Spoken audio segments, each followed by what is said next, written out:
Okay, now let us start with basal ganglia. So basal ganglia are present under the cerebral cortex.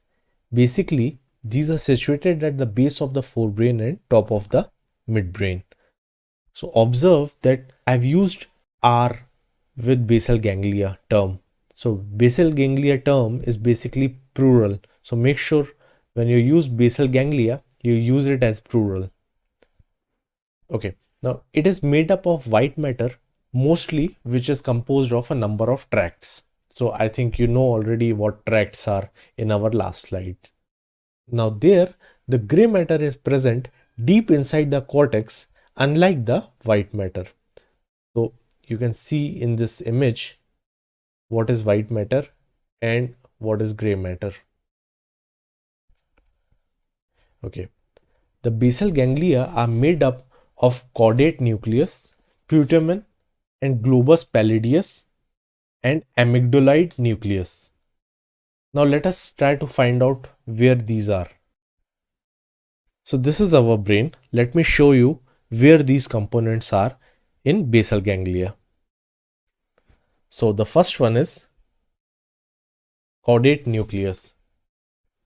So this is your caudate nucleus. All right.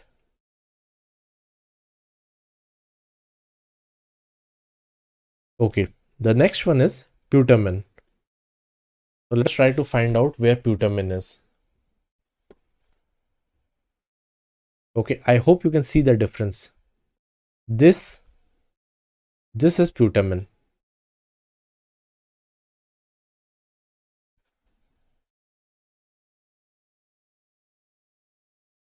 Right. Let me just zoom it out. Right. So this is putamen. The next what we saw was globus pallidus. So let us see. Okay, so I hope you can observe the minor difference between globus pallidus and putamen, right? Now let us see amygdaloid nucleus. So short form we call it amygdala. Now that's your amygdala.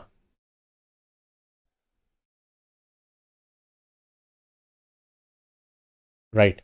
So I hope you can understand now how the different components comprise the basal ganglia. Okay. So caudate nucleus and putamen have a striped appearance and thus are known as striatum. Being an important part of the cerebrum, the basal ganglia helps in regulating voluntary motor functions such as muscle contractions that are involved in maintaining the posture, walking, or making other movements. So basically, they are associated with a variety of functions, including control of voluntary motor movements, procedural learning, habit learning, eye movements, cognition, and emotion. Now, some popular theories implicate that basal ganglia is involved primarily in action selection. That is, in helping to decide which of the several possible behaviors to execute at a given time. In more specific terms, the basal ganglia's primary function is likely to control and regulate activities of the motor and premotor cortical areas so that voluntary movements can be performed smoothly.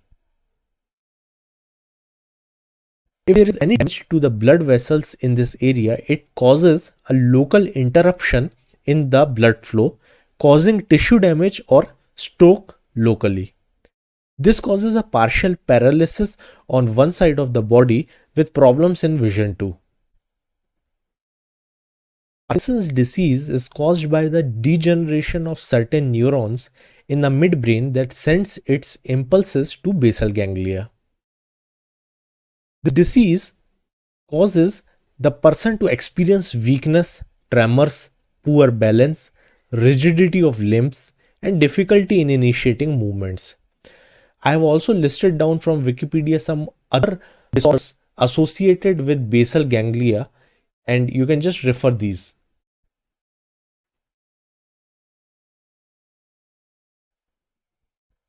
Okay, now I want you to pause the video and just closely observe this diagram, which will clear more things from our discussion earlier.